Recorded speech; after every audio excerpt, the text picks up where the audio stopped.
Hi, everyone. Welcome to Arcade Festival Day 3, and I am so excited to have you guys here. Your first time in Nigeria, yes? First time Lagos, first time Ake. I've made it. Mama, I've made it. Okay, since we've had 3 days in Lagos so far, I want to start with something light. What has been your favorite food so far? Very important question. I'm going to be very basic, jollof. So, Don't tell my Ghanaian cousins I said that. Okay. What about you, Sue? The pepper soup. It's called pepper soup. Oh, okay. That's nice. Shout out to our catering team. So, I'm a reader who is very fascinated by titles, yeah? And I would like to start with Sue. I read that this novel was inspired by a different direction from what we have now. Can you share a little bit more about that, and why did it segue into a historical fiction? So I'd say I wrote the first draft of this book when I was like 15 years old. And then it was called Skeletons in the Closet. And it was just like a romance between a white boy and this black girl. So that's what it was called then. And so when I picked it up years later, I kind of liked the concept, but I couldn't use it as it was. I mean, can you imagine writing the stuff I was writing at 15? So I thought, but, I could, bring the story alive because there's something that, the skeleton was already there and I needed to flesh it out. And so what I realized was what was missing was the historical context of that story. And so then when I wrote it, I was now fleshing it out with the history behind it, and then the title obviously had to change, and that's how we came up with An Angel's Demise. Did that come after you had revised and gotten a new story, or before? After. After, okay. All right. Maame, I like the title. It's a very catchy title, yes? The Rest of You. And since I stalk your Substack, I'm interested in knowing how visits back home inspired the stories in this book. Yeah. Also, was this the first title you had? I should hold up the book. I'm very bad at this. Yeah, this was the first title. It came quite quickly. So I wrote the first draft. The first draft was actually just the first half of the book, which is set in London. And so I have a kind of Ghanaian Londoner as the protagonist, and it was just her journey, Whitney. And I'd written that, and that was it. And then I got a grant to do research for another book that I was going to tell a kind of other side of the story set in Ghana. And so I did a lot of research, and I felt like I had to do a lot of research. I grew up in London. I haven't spent a lot of time in Ghana. When I was growing up, we didn't have a lot of money, so my grandmother would go every year, but we couldn't afford to take the whole family. And so I went maybe a handful of times. So I was doing a lot of research and kind of learning, kind of reverse learning about my parents' heritage. Anyway, and so when I eventually, just before I went to Ghana, I was going to write this other book. And I happened to end with one agent, and I get another agent. And she read the London parts of the manuscript, and she said, "Oh, I love it, but I feel like it's missing the Ghana parts." And I was like, "Oh, I'm going." And she didn't know that before. And she was like, "Well, go and let's see what happens." And then, and I went. As soon as I was there for only like a month. The second part of the book, the Ghanaian part, was I wrote it in like 2 weeks. It just came. I don't know. And obviously there was something about being there, being on the continent, but also the other part of the book is in Kumasi, so kind of out in the country, And so I went there, and yeah, it just flowed like something else was coming. And so then the title kind of even just made so much more sense because it is kind of a companion piece of Whitney's experience living in London, being part of the diaspora, but having a massive gap in what her life and the woman that takes care of her, Ma Gloria, what her life was like in Ghana before she was even born, when she was young. And so, hence the title, The Rest of You, is her trying to find that, almost. Now that you mentioned Maglory, and I would like us to take a reading from the book now, and because she's one of my favorite characters. Yes, you're not the only one. Okay, so I'm going to read from... Should I give a quick overview of what the book is about? That would probably be helpful. Yes, please. Okay. Thank you. Sorry, so... Okay, yeah, so The Rest of You follows Whitney Appiah. She's a young woman, and essentially the book opens... I won't give you any spoilers, don't worry. She's in a club, and she's surrounded by people, but she feels completely alone. Something that happens to her triggers a kind of body memory, and she doesn't know what the memory is, but only that it's changing how she feels in herself. She's a massage therapist, so that's why that's kind of relevant. And so the first kind of parts of the book follow her as she engages with family and friends, tries to uncover this memory. The other part of the book is set in Ghana in the mid-1990s, and Whitney is a toddler. And the three women that are taking care of her are her two aunties, Aretha and Gloria, and their house help, Maame. Something happens, and the decisions they make after that point are what is having an impact on Whitney later in life. So we kind of follow these dual timelines as they go through the journey. So I'm going to read from I think it's the second chapter, which is just an introduction to Gloria. This is 1995 in Kumasi, Ghana. She has gone over to a friend's house, let's say that. Yeah, okay. Okay. It often felt like men were asking her questions that didn't require an answer. She sipped her tea and tried to relax into her chair. And how are you? Did the Reverend find the bread thief yet? Parkweku smiled as Gloria gave a mischievous grin, hoping some church gossip might break the tension still sitting between them. He knows who it is, but he won't say. I'm staying out of it. Even though you also know, just say it's Auntie Millicent and move on. Me? Accuse a 70-year-old woman of something like that? Hey, I want to keep my new job, okay? I'll pick a better battle. They both laughed, and Gloria felt that soothing softness on her skin again of being around him, the sky through the window glowing orange with the setting sun. These moments felt sweet, but something bit through her mind and pulled her out of it. Wait, what new job? His face changed in a way she wasn't expecting, and Gloria realized she needed to gather her own self quickly. Reverend Adu has chosen me to open a new branch of Holy Grace in London. It was the pause that she would remember, the small breath he took before he said London. The word was carefully curved around his tongue so that the pronunciation was that of a Queen's English. He had been practicing how to say it to her, for her. When will you go? He hadn't been expecting the question so soon. She could tell. We have some things to arrange before that, but God willing, 1 month's time.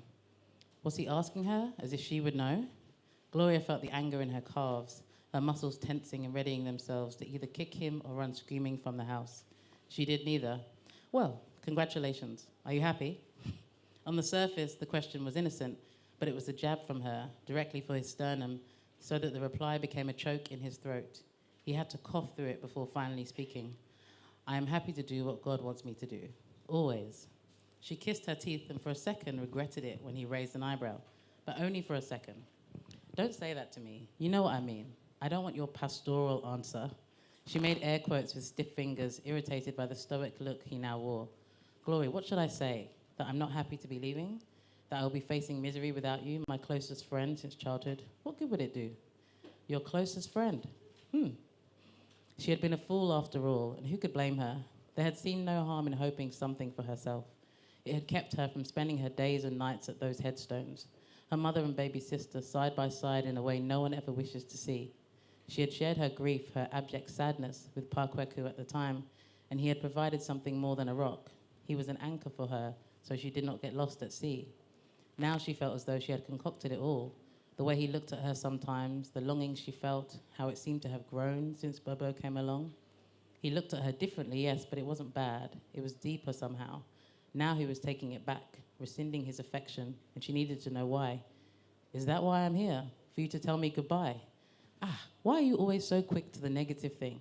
I can't just tell you this big news and you be, what? Happy for you? You didn't hear my congratulations? He scratched his head in irritation, leaning back into his chair, trying to gather a calmer demeanor at the same time. So this is how it's going to be until I go. You're going to fight with me. You picked a fight when you invited me here. Yeah, sorry.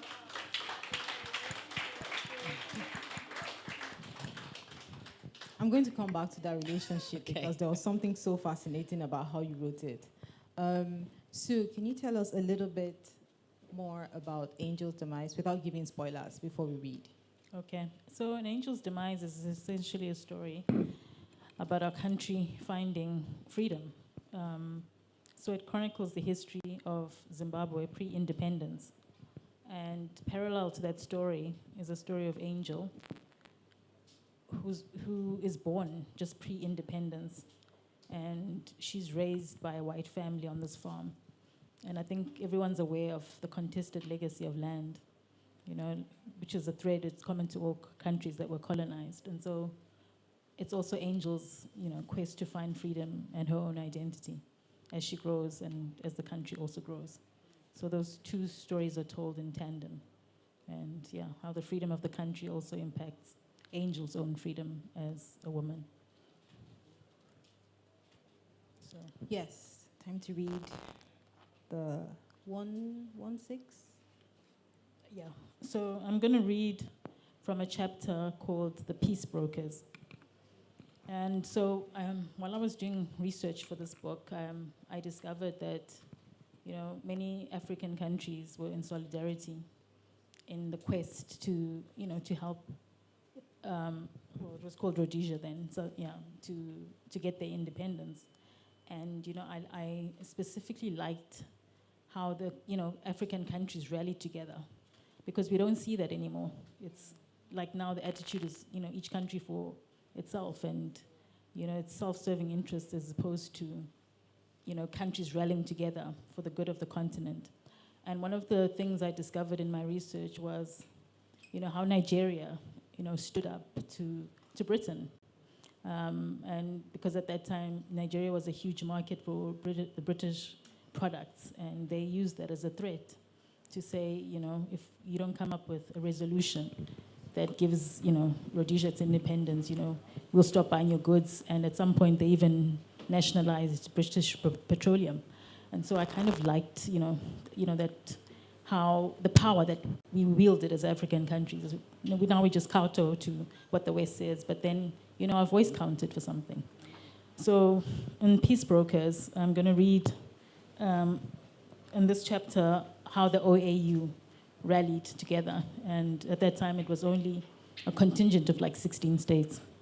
And I'm going to ask Amyn to help me with some of the reading. So yeah, we'll read together.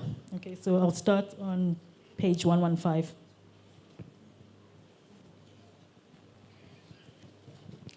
The OAU's objection had been the loudest. The elite group of African states had been established in 1963 as the Organization of African Unity to share ideas on political ideologies and Pan-Africanism. Ethiopia had hosted the inaugural event in Addis Ababa. Ethiopia always walked with an air of superiority. We are gathered here today to promote African unity and solidarity in the face of white imperialism, preened Ethiopia at the ceremony.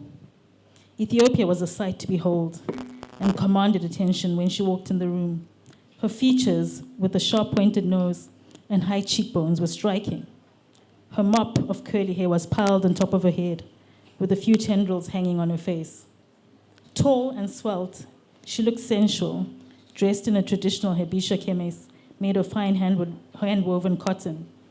Elaborate Tibet patterns were embroidered on the material, with multicolored threads on the cuffs, the hem and the collar. She was soft-spoken, but firm. It was a grace that came from never having been colonized, by an oppressive imperialist. Apart from a 5-year stint when Italy had forced himself on her, occupying her against her will, she had lived independently. Ethiopia had an air of autonomy. The OAU was a small, intimate group of 16 states that used their collective power to not legitimize the new Mickey Mouse government constituted by Smith and his motley crew. It was at the first Commonwealth Heads of Government meeting held in August 1979 that the frontline states made their position very clear. Margaret Thatcher had just come to power in Britain, and it was her ascension that was to have the greatest impact on the changing fortunes of Rhodesia. She had zero empathy for the Patriotic Front and referred to them as terrorists, like the IRA. The Patriotic Front is the only legitimate party that represents all the interests of all Zimbabweans, said Zambia, draped in a red kitenge with blue geometric squares. Tanzania nodded in agreement, her kofia almost toppling over. She wore a loose-fitting white kanzu that swept the floor. Zambia was hosting the delegates in Lusaka, despite the fact that a war continued to rage in her backyard. Up until then, Nigeria had not spoken, but she blasted into the conversation with authority. She was a buxom beauty, big-breasted with big buttocks. When she walked, the corridors of power shook. Her head was draped in a headdress that matched her orange ashoke print dress with a pleated umbrella gele forming a halo around her head. We can't have this nonsense, she declared, waving a large manicured hand in the air. The gold chains on her wrists clanked noisily together. She had gold chains draped around her neck, some disappearing into her bosom. Her eyes were pulled down by the weight of her gold earrings. Britain side-eyed her, thinking her to be rather gaudy. She, in contrast, looked rather prim and proper, in a white pussy bow blouse, teamed with a tailored blue jacket and a matching pencil skirt. She wore a strand of pearls that she played with as the discussions unfolded. She spoke in a low and measured voice, carefully pronouncing each syllable. It is for the benefit of everyone here to support the settlement and put an end to this Rhodesian debacle. Britain was tired. Her last colonial outpost was behaving like a typical last-born, causing trouble and prone to throwing tantrums. She wanted to shake the African dust off and never have to set foot on African soil again. Listen, oh, maybe you not hear me the first time. We will not support any settlement that does not include Nkomo or Mugabe. I make no joke. If you support this stupidity, Nigeria will stop buying all British goods and services. And I mean all. Britain winced, and the other OAU states watched as she twitched nervously in her seat. Everyone in that room was aware that Nigeria was the biggest consumer of British exports. Nigeria knew her strength. She had black gold in the form of the oil fields of the Niger Delta and Abuja nestled between her thighs. With the click of her gold-adorned fingers, Nigeria went on to nationalize the assets of British petroleum and protest so as to curb the supply of oil to Rhodesia and South Africa. She didn't stop there and went on to flood the markets with millions of pounds sterling, which sent the stalwart currency into jitters of nervousness. I don't joke, oh. Repeated Nigeria, making a hissing sound with her lips. Support Smith and we'll see what we'll do. Britain needed no further prompting. She knew where her toasted bread was buttered.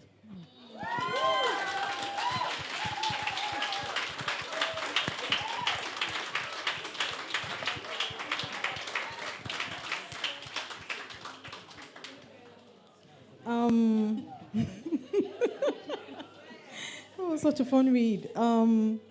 So, in writing historical fiction, yes, sometimes it's we try. I'm always excited when I read historical fiction where the author doesn't get too preachy or it doesn't feel like a textbook. Mm-hmm. So, how were you able to navigate the balance between historical accuracy and creative freedom, seeing as this was inspired by real life events? So I think,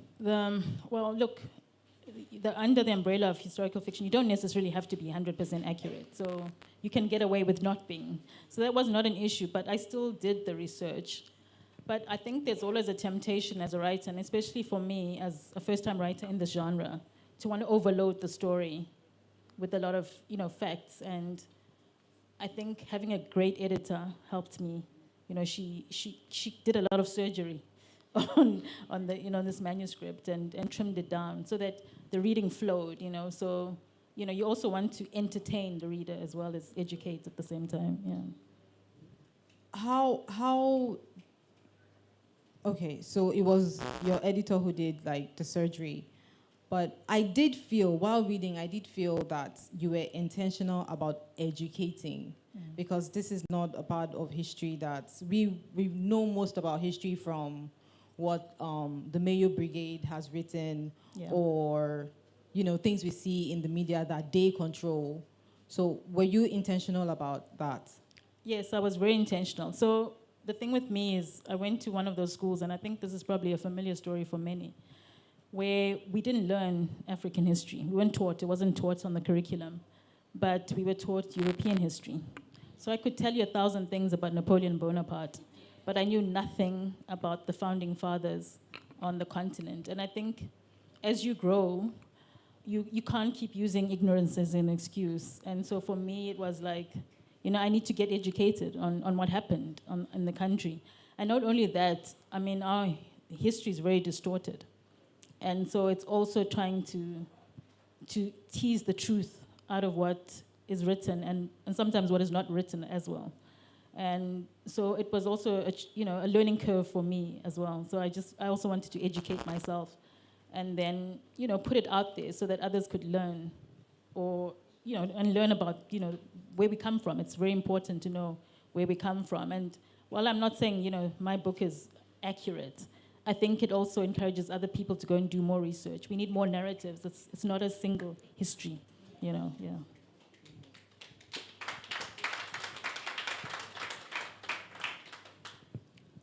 So, Maame, your debut, Bad Love, explores more romantic relationships, but this one dives into more familial territory. And how different was it exploring those different types of relationships, and what unique challenges did you experience? Because I know you do like writing about writing and the art and the craft. Yes, I do. As you say, I have a Substack of just my rambles. So Bad Love, essentially the core part of Bad Love was centered around a situationship. I wrote it before that word became a thing, so that's helpful now. And it was just fun to write. It was something I wrote. No one was waiting for it. It was just me. I was just writing for me. And it was very enjoyable. It was I was just exploring kind of bits and pieces of things that happened to myself and my friends in our 20s. And it was easy. It just flowed. There wasn't, and I worked on it a lot and for a long time. So by the time it was published, it had been a few years, but it wasn't, it wasn't a struggle. I'll say that. I really enjoyed it. This book was written during the pandemic. We were in lockdown. I started it before the pandemic began, but yeah. And it was just, it took a lot. It felt like I knew, the character came to me first of Whitney, and I understood who she was, but I didn't know what the story was yet.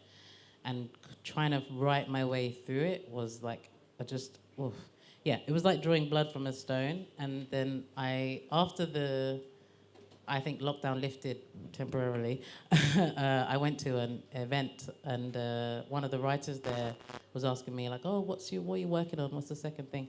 And I was like, I don't want to talk about it. It's bad, it's hard, it's not coming. And he said, well, what worked the first time? And I was like, When I wrote Bad Love, I was traveling. I was on the move. I was in an airport, I was on the train. I wrote it in 3 different countries at one point, just because I happened to be going to different places. And that really worked. And I thought, I write best when I'm on the move, or if I'm in a new place. And I was stuck at home, so it wasn't coming. And so, so I would sort of just get on the tube sometimes, and then suddenly I'm writing. Literally just the smallest movement or change of scenario, and it helped. And I realized that in terms of the writing craft was the thing that really helped this. In terms of the actual research of it, I think that this is the most... there's a lot of me in here, but it's all fictionalized. It's nothing that happens in the book actually happens in real life, but the links with family and those relationships and trying to close gaps, especially being kind of almost feeling first and foremost Black British before I'm Ghanaian, because that's the way I grew up. Even though I grew up surrounded by Ghanaians, you know, I didn't fit it in this, my experience of it is different. And so I had a lot of conversations with my aunties and my uncles and cousins and great-grand aunts who were really open, which I was surprised by. And I think it was the legitimacy of having a book means they're like, oh, it's for research, yeah, okay, I'll tell you about my life. And they were really very generous with their stories. I was really interested in the migration part of life, which is a big part of the book, which is leaving home and trying to make home somewhere else. And they were really open with that. And actually, I would say that was like the best part of writing this book, was listening to all those stories and just the different reasons why people leave a place that are not always because of war, not always but just because of wanting more choice or wanting a better life, as you picture it in your mind, wanting a better life for your children. And then all these people that also returned home and why they went back to Ghana and what that meant for their children and their children's children. All of that, navigating that was actually the most kind of interesting and rewarding part of writing the book, I would say. Okay. Thank you for sharing that. Music is a big part of both your books. And for you, Maame, if when you get this book, you would notice that all the female main characters are named after iconic musicians. So what inspired this naming choice? And did the music or persona of these artists influence how you envisioned the characters? Yeah, I mean, I grew up in a house where it was just power ballads playing all the time.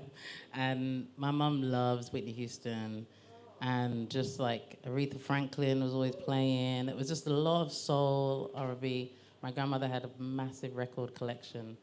And so it was just part of life, including a lot of gospel music. And so I kind of wanted to shape that around the story. So you've got this story of like there are sisters in different forms throughout the book.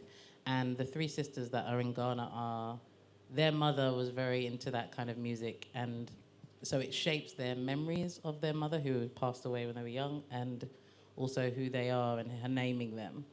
And I kind of wanted that name because I was thinking about that concept of, which at least in kind of Ghanaian culture, the idea of naming someone and the hope that they become that name, right? Or that's who you're gonna be. You know, like my Ghanaian name is Maame, and Ya is because I was born on Thursday, but Maame kind of means mother, like you kind of take care of, whether you want that or not. That is kind of, you almost become what, it's like kind of self-fulfilling prophecy. And I kind of just wanted to take some pieces of that concept and let the characters interact with what that means. So Gloria, named after Gloria Gaynor, she's the matriarch of the family, reluctantly maybe, but she is in charge, and she's kind of the person that makes actions, takes action, tries to protect. And then Aretha Franklin, obviously, is she seems like she's a rule follower, but she is defiant and kind of revolutionary in some ways. And I kind of just wanted them to enact those names, and I used Whitney, who is like this next generation, Whitney Houston, obviously, to reflect on that feeling of what it means to either become your name, but also not really understand why that name was there in the first place. and how you try to put those two things together. I'm not sure that's answered your question, but... Yeah. You did, you did. Sue, music plays such a big part in Angel's life and the book overall. And sometimes it feels like the music is inviting the reader into reading in between the lines. Was this a reflection of your personal love for music or an effort to stay true to the era? Okay, I love music, yeah, so that's one thing, but it wasn't about me. It was also, I use music to establish the time periods as well in the book, because certain songs came from a certain time area.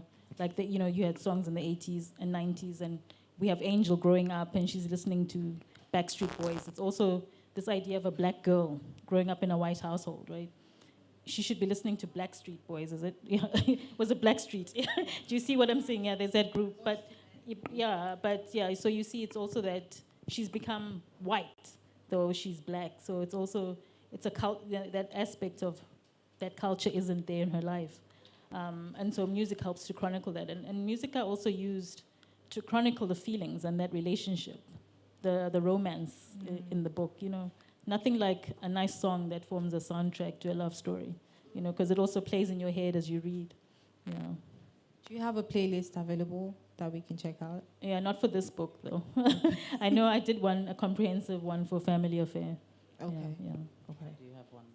Yes, I know, but yeah, we should. Where can we find the playlist? On Spotify. Spotify. Yeah. Okay. All right. Great. It's very soon. So I would like to ask you about how you used the afterlife in this book, in context to thinking of how to phrase this. So in response to, say, the patriarchy, you made use of the afterlife. Yes. And I would like you to talk a little bit more about that. Okay, so two things why I decided to delve into the afterlife. So a lot of my readers don't like me because I murder characters that they love, right? So, so there's now a love-hate relationship. So when I was writing this book, it is also a story about war. And so obviously you are going to lose some people in a war. But, there's certain characters that I knew they would hate me forever if I killed off. And then so, I started to think that, death doesn't need to be final. If we believe in a life after death, right? And if we believe in ancestors, then it means life can continue. And so I had the two characters, Mabusi and Kiwa, who then exist after death. So even though they die in the present, they're still alive in the aftermath. So they continue to exist in the book. And also what I liked about them existing as ancestors is that they were then able to rise above patriarchy because they don't have those constraints and oppression.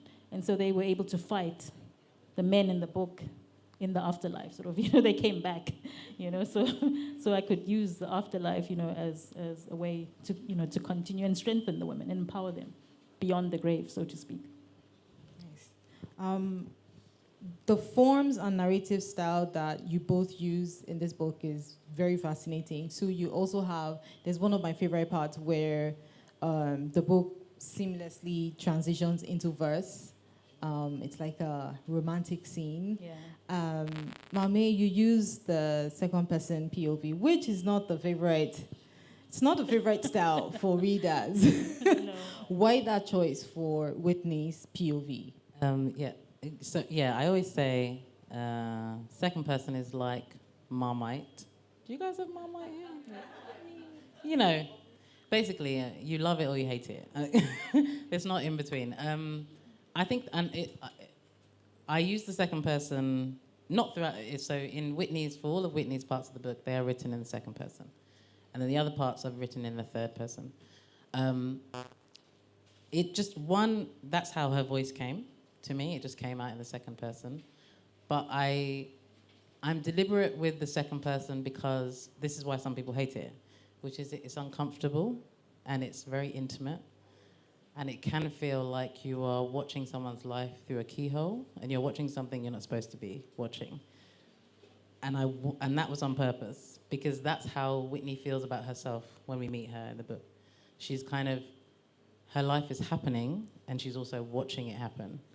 And she's trying to find the connection between herself and what's happening to her body. So it is uncomfortable, and it's supposed to be that.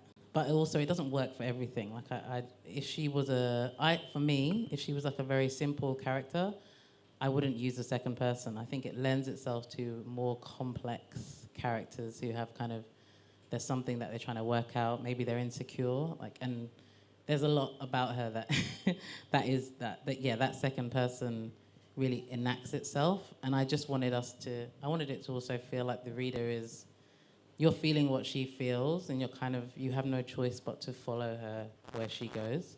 And I hope by the end of the book you find her come to a certain place of settling, let's say. I'm not giving you any spoilers, I promise. But yeah, that's kind of why I did it. And then using the third person for the other book also gives you a bit of a break from the second person. And the third person also allowed me to, so I use mostly like close third, which I think of as like a cricket on the shoulder, of the character. And they only see what the character sees, but I find it's helpful because it just allowed me to bring a bit more of the environment into what's happening in their lives. And I really wanted to bring some of that texture to the Ghanaian parts of the book because it was so important to the way that they were living. Yeah. Okay. So in relations to stealth, is form, how important is it to your writing process? Is it something you start with, or you figure it out after you brought out the story that you wanted to tell? So I think it's a bit of both. I'm probably more of a planner kind of than just let it flow kind of writer, in the sense that I kind of get like, in the beginning, it's like I have the story, an idea that I want to tell, and then I kind of decide, okay, so who's going to tell it? And then I build on from there. But I mean, with this, I was building on an already existing manuscript, so it's not like I was starting, entirely from scratch. So the book already had a form of sorts, but I mean, there were certain changes that I had to make. I mean, I remember in the original manuscript, Simpiwe dies, I think, in chapter 2 or something, after giving birth. No, it's not. This is not a spoiler. So after giving birth to Angel. So, but when I was rewriting it now, like Simpiwe said to me, "I can't die, Sue. You can't kill me off." And I was like, "But Simpiwe, I don't need you." And so we had this back and forth. This is in my head, obviously, with this character. And she was like, "You can't kill me off. You can't kill me off." And it bothered me for a long time. And then, okay, I said, fine, I'm going to keep you alive, right? And by keeping her alive, it then gave me an avenue in the sense that I could now take Simpiwe to the war, and that allowed me then to tell the story of women who went to the liberation struggle. And it's not a story that's not often told, and the role that women played in liberating our country. So she became that conduit, So in the end, she justified her existence in the story, but it was a good thing because I hadn't actually really thought about that. But sometimes these things evolve as you write, and so you have to allow them to happen. You might have your own preconceived ideas, but the story also takes you somewhere as well, and you have to allow yourself to be taken there. Yeah. Okay. Before we get into questions, I know authors always say you've written the book, it's out in the world, readers can make whatever of it they want. But if there's one thing you don't want readers to take away from your books, what would it be? Maame, would you start?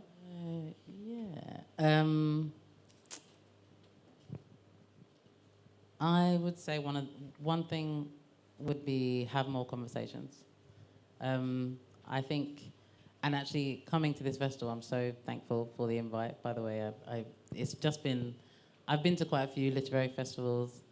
This is nothing like any of the others at all. I love how engaged everyone is, but also it feels like the conversations go so much deeper than I have heard in other rooms in literary spaces, I'll say. And that would be my thing, I would be conversation. I think the thing that drew me, what brought this book into the world was me having conversations with so many people that were, family, but actually all these things I didn't know about them, and who were my elders and who have all this history and knowledge about decisions they make, and also it kind of helped me get a greater understanding of definitely of my own mother and my grandmother, but how they had whole lives before we existed. And they made the choices they made led me to where I am today, and there's a kind of appreciation for that. So I guess I would say have conversations, hopefully with your elders, if you're able. Yeah, and I think for me it's to urge each one of us, to know our history, get intimate with it and have conversations with your elders, some of them who, if they're still alive, and just interrogate them about that history. Because I feel like we haven't learned, from our mistakes, and we see it with a lot of countries on this continent. The same mistakes keep being repeated. And I mean, Africa has so many competent people. What we lack is just leadership, we've got everything. We've got resources, and we could be far as a continent.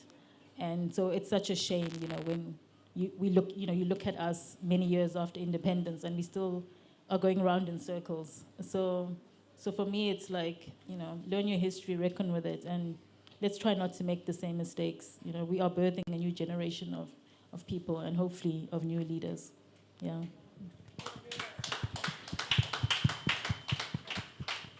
Okay, so it's time for questions. If you have questions, Mr. Christopher over there. Okay, Tony.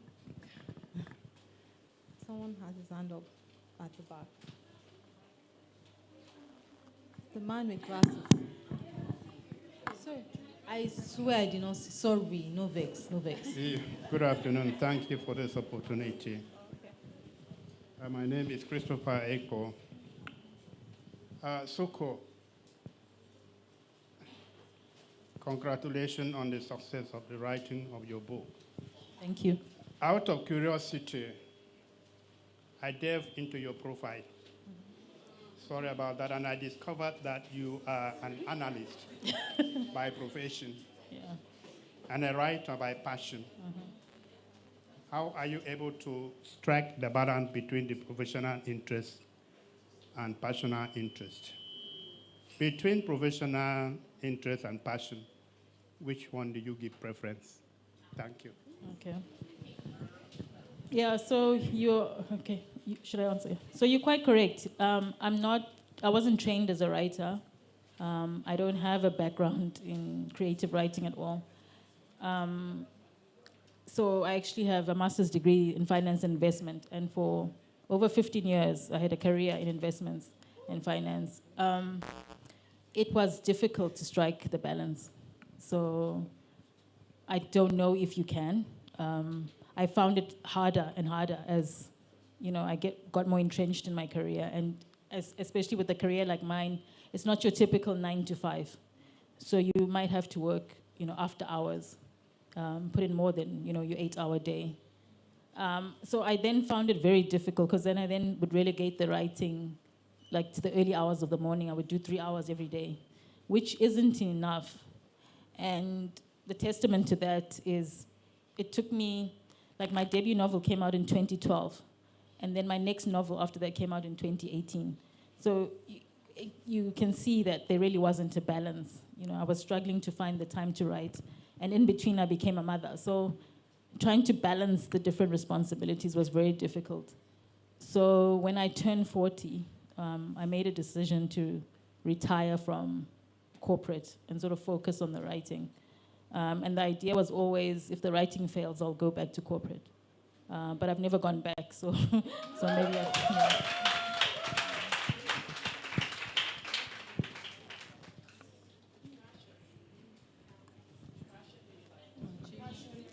So it's a passion, that one, yeah. So yeah.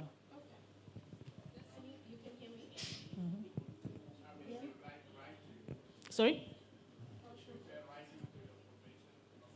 Yes, definitely. You for this conversation, and my question is for Maame. Earlier on, you talked about going to Ghana and being able to write the Ghana part of the book in 2 months, right? And listening to a lot of authors, there's something about distance, like distancing yourself from a space to be able to write about it. But it kind of feels like for you, you had to enter the space to be able to, capture it in your writing. And I wanted to ask about that. What was your process when you did travel to Ghana, and what allowed you, or what about that visit allowed you to be able to tell that part of the story in your book?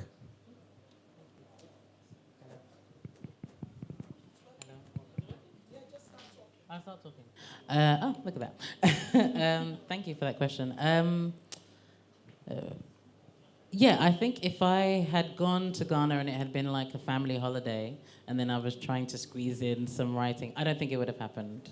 I think because I went with the intention of I'm going for a month to just focus on this, to have conversations with people, that's it. And and to just be there. I think that was the thing. I just allowed, and I should say, the context under which I went, I hadn't been there since I was a teenager. So it had been a long time. I had been about 20 years and it just, not on purpose, but just because that's how it happened. And so I was also really nervous about going back, because the last time I went, I was a teenager, I was with family. I'm going as an adult, I'm supposed to know what I'm doing. They're gonna know I'm a tourist as soon as I step on the plane. Of course, I was worried about my language, like I don't speak the language, like I can understand a very small amount, not enough. All of those, I was really nervous, but I was like, I just have to give over to it, because this story just wants to be written, and I need to do it justice. So I have to just go and be open, and so that's kind of how I went into it. And then, of course, everyone was amazing. And I had my mum had set up all these meetings with aunties and uncles. I thought she was going to send me to go and visit this person. Don't forget to take this. And she didn't do any of that. She just said, you're going to talk to this person and this person and this person. And they're just talking to you about the book. It's not for anything else. And everyone was just so open and welcoming that it just set me at ease and allowed the story to just come. And it just challenged all of my preconceived ideas about how it was going to be, how I was going to be there. And even though I haven't spent a lot of time there, it still felt like another kind of home, which I hadn't expected to feel. And I think that's what went into those parts of the book in the end. Yeah. Okay, there's someone over there. Hi, how are you? So my question is for, I think, you both, Sue and Maame. You both speak about the research that goes into your books. So time spent either in research libraries, exploring the political or the socio-economical, or the time or the time frame you're writing in. And I think when you finish these books and you have to sit in the editorial space and work with someone to polish, I'm going to polish this book, at what point are you most comfortable giving over to those editorial notes? Or what is your process of leaning into the editorial side of the process of getting the book finished? Okay. It's the handover is difficult for me, because I never feel like the book is finished. So I always did it reluctantly because the deadline. I've often overshot the deadline, and the publisher says we want it now. But I don't mind being edited at all. I actually enjoy that process and making the manuscript tighter for me. Some writers do hate it, but I enjoy it. Yeah. What do you mean, why? Why do I enjoy it? Because, it's like, I'm going to use this analogy with care because I don't want to offend anyone. But think of a person who's bloated and big, and you're beating them into shape. That's exactly what you're doing to the book, and until you panel beat it to the shape that you want it. And for me, I enjoy that process because I finally look at the finished product and I think, okay, yeah, this is what we're going to go with. Yeah. I also enjoy the editing process, but for different reasons. I'm a big fan of self-editing. So by the time I've gotten to the point where it's being edited by someone else, I have gone over it so many times, and it's shaped and reshaped. For this book in particular, I think what made me feel really confident about handing it over to an editor and actually working with them was the passion that they showed for the original manuscript. And I think that's a big part of it. Also because it's my second book and I have practice and I've worked with editors before, so I knew what to expect. But the passion that they showed and understanding about what I was trying to do with the manuscript had a big impact on then when we went to edit, how close of an edit it was to what I wanted before we'd even gotten to it. And so it just felt like a conversation, but we were already on the same page. So, and I think that has a big impact on having a positive experience with an editor in my experience. Yeah, and just to add, I think for a lot of first-time writers, the first draft is never the final draft. Very few people ever, submit a first draft and have it published, or just on the back of that. So it's also a learning curve, to keep refining it. And I think actually the longer you work on it, the work becomes better and better. Yeah.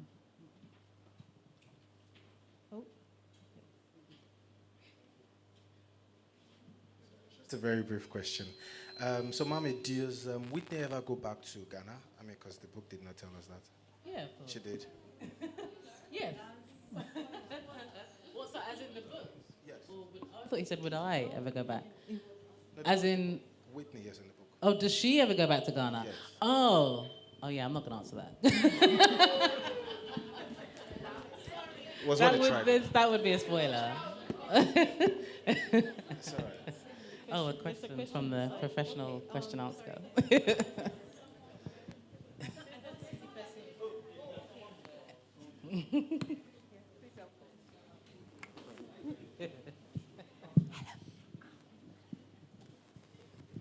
Thank you both for the very insightful session. So as a writer myself, I'm very curious about the concept of finishing, like the point at which you can say, you don't want to edit it anymore, that your piece is done. So I would like for you both to talk about the moments when you realized that your book was done and ready to send off to the agents and publishers. Yeah, I can take that first. It's a very good question. Yeah, you have to know when to stop. I don't know. I feel like I wrote many different endings for the book, and I don't know how to explain it. But there was a point when you get to the ending that your character wants to be done with, and then that's the point when I step away. I like to think, and I think of the novel as, even if it's not linear, but there's some kind of plot. It's not the whole story, it's just, this is the bit of this character's life I'm introducing you to, and this is where we leave them. And I want it to feel like by the time you've finished the book, you're still wondering about the characters, not because you have unanswered questions, but because they feel so real to you that you're wondering what they're doing now. And that, I think, getting comfortable with that helped me get to a point where I'm like, oh, this is the end of this part of the story, and that's fine. Okay. Your process sounds more peaceful.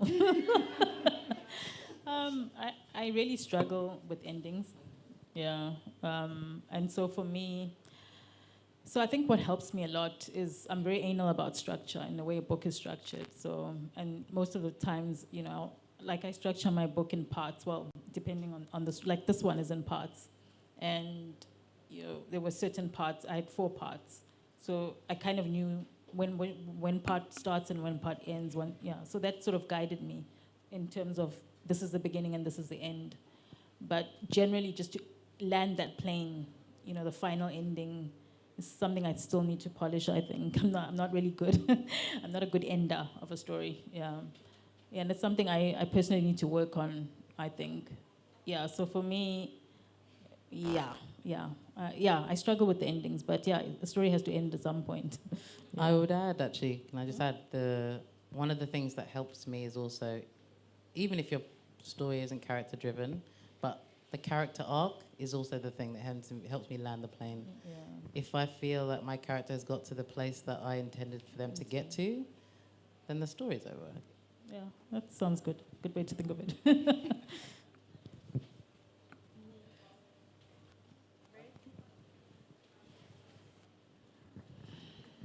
Okay, good evening. Hello. Bye. I actually waited to raise my hand, like I didn't raise it at first, so just figured, as I asked the first question of the festival, let me also ask the last.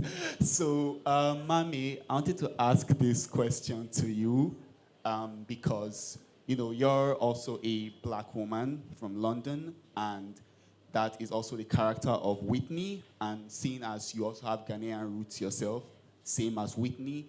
So how much of you did you put in Whitney, and where did you draw the line between this is a character and this is me in a different cloth? That's a good question. Whitney is nothing like me, I'll say in personality. But her experience of being Black British or trying to understand what that means is definitely fueled by my own experiences. And also being in a family, being a part of a Ghanaian family. And I have lots of friends who also have this experience, whether Ghanaian, who grew up in London, Nigerian, Jamaican.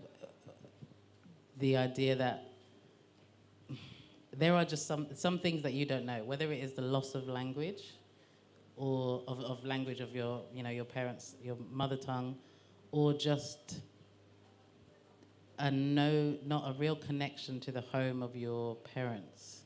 Like, in not having that connection, I think it enacts itself later in adulthood.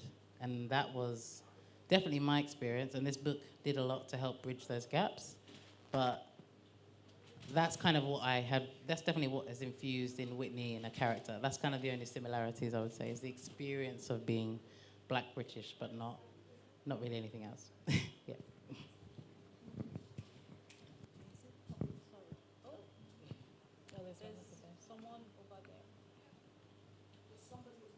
Yeah. Okay. Good afternoon, colleagues. My question is directed to Sue. Okay, thank you. I heard you talking about Africa. Our Africa, which is rich, has got a lot of resources, but most of the time we are running around in circles. We are not getting where we want to get to with our democracies. I just want to find out, maybe the question maybe it's not only for you, maybe for all of us. Because if you look at our leaders, when we vote them into power, all of them, they have an interest of us, that we're gonna create employment for the youth, that we are going to eradicate poverty in all these African countries. Good leaders that we vote for. Good leaders, look at what is happening in Kenya, look at what is happening in South Africa. You know, all of them, they get into power being great, hoping for the great things to happen. I just want to find out, maybe my concern is there something that we don't know that is happening once they are into those, once they get into power, after we have voted them? Because when they get there, all of them, they are going along with us. Are there maybe rules and controls that are there that maybe we don't know, that maybe those rules, if we can, maybe as these scholars that are here, if there's something that we can do, because really we are running around in circles and we continue to vote, and we vote our best people all the time. So when we say we have got vacuum in leadership, and what you're saying really is true, everything rises and falls with leadership. That's true. But I just want to know, because I don't know, maybe someone will give me a clear answer. What is happening once they get into those legislature and those offices? What changes their mind and forget about us?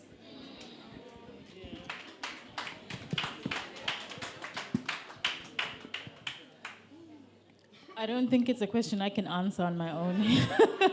I think it's a question that each of us has to reckon with in terms of, and I think we have tried. I mean, we've had quite a few sessions during this festival trying to tackle that question of democracy and is it working for us and how can we make it work for us? And what is democracy anyway? So I think it's something we need to ponder on and have probably another festival to address that that question. Any more questions? Okay, I'm just gonna ask one more. Oh, this one. Oh, it's there.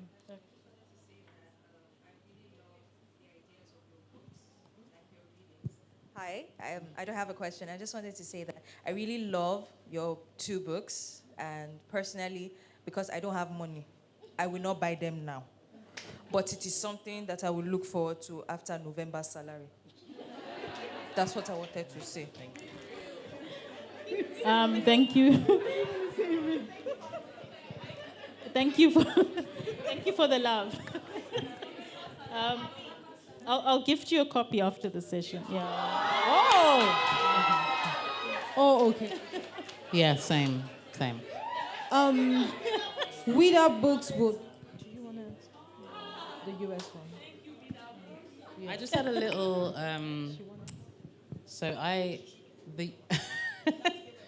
I will also. The US copy of my book has a different cover, and this is it. I wanted to just give one away today for anyone who would like it. There was a hand at the back, first of all, so she gets it.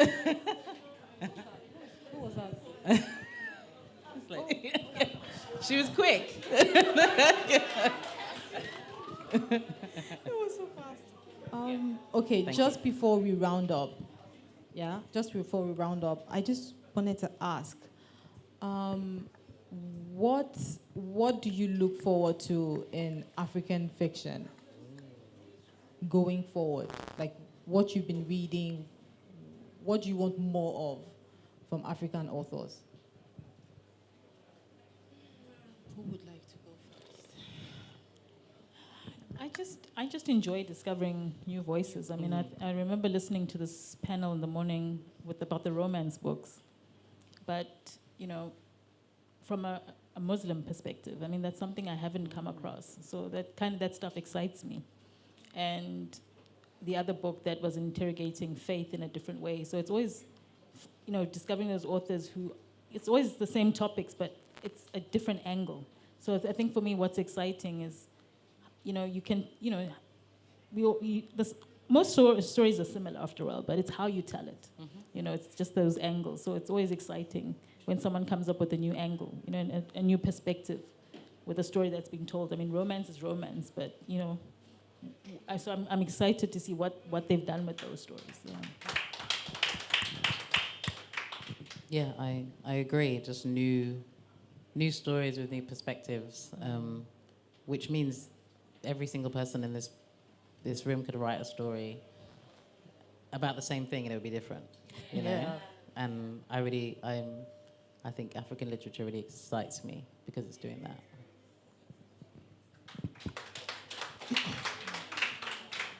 Wow, right on time. Look at me. Thank you guys so much. Thank you, Sue. Thank you, Maame. And, just for one last time, welcome to Lagos.